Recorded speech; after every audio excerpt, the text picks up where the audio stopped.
Hello everybody and welcome to this video. It's another video in the Student Exemplar series. You guys are enjoying these so much that I'm going to carry on making them.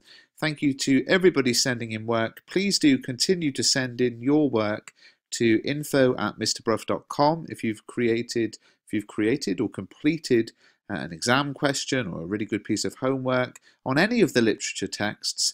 Then do send it to me. I'll have a look at it, and if I think that it's worth putting up, that we'll all learn something from it, then I'll make a video about it, and I'll send you 2 free ebooks as a thank you.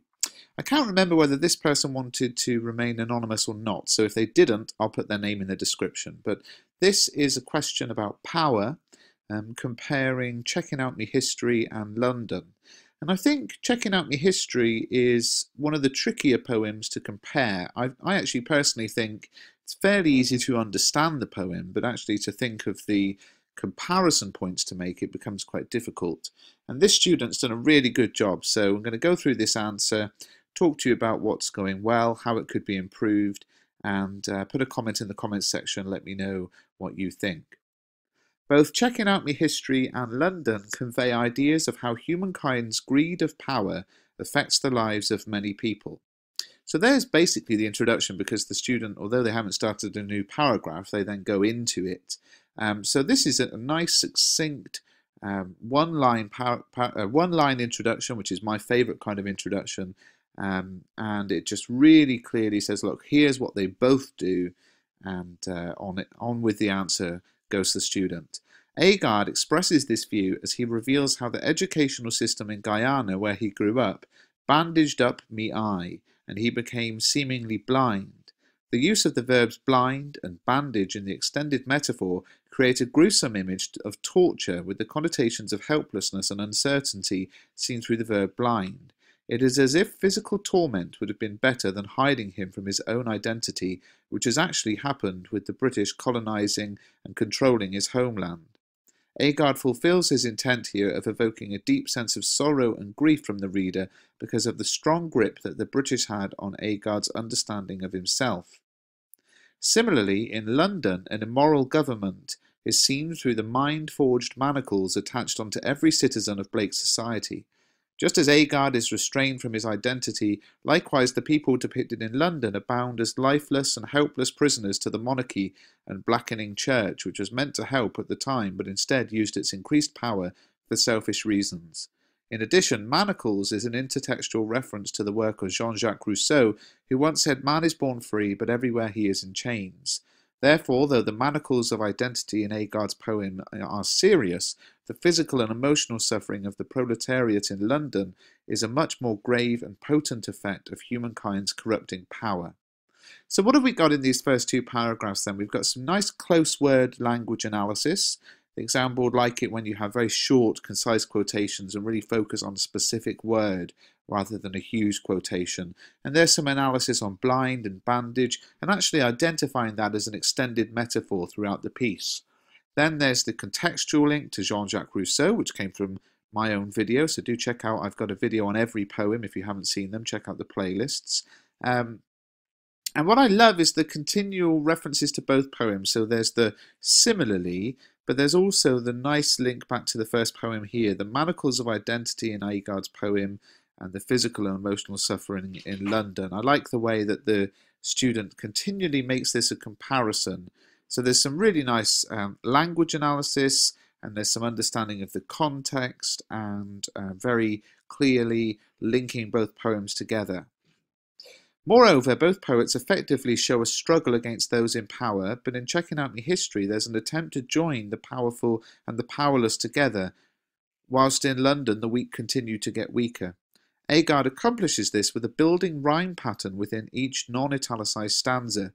For example, in stanza 5, the end rhyme of balloon, moon and spoon climaxes with maroon, emphasizing Nanny de Maroon, who is normally excluded from history. This is complemented by the use of the compound sentences and enjambment, Waterloo, but dem never tell me about Shaka the Great Zulu, which shows his overwhelming anger, forcing the reader to combine both stories. By doing this, Agard creates a new history where black history and white history are equally as important, where both are equally powerful. Now this is a fantastic paragraph because in the previous two paragraphs this student had demonstrated their ability in language analysis, and this next paragraph moves on to some structural analysis of the use of rhyme. In stark contrast to this is the image depicted in London. The beginning of the poem shows signs of weakness and woe, and the end of the poem too continues to describe the curse that is upon the weak. Blake's use of a cyclical structure shows the inescapable fate of those working in the city, which is further seen in the unchanging and repetitive use of iambic tetrameter and the ABAB rhyme scheme. Interestingly, in the first stanza, the first 3 verses contain 8 syllables, whilst the last verse contains only 7. The weakest syllable count here emulates the weakness of the proletariat under the oppression of the monarchy, further eliciting pathos and grief into the reader. Overall, it is evident that though Agard is finally able to unchain himself from the indoctrination of the powerful, almost carving out his identity, every person in Blake's time is trapped in a place where power is continually abused. Now, this paragraph is, again, very, very impressive, and it's saying, okay, I've analysed language, let's think about structure. I'm picking out the fact that, things don't improve through the poem. Okay, that's a cyclical structure. It goes around in circles. It begins where it ends. I'm picking out the very repetitive iambic tetrameter, the repetitive rhyme scheme. And I'm linking that repetition and that cyclical structure to what the poem is saying about power. Everybody is trapped in a place where power is continually abused.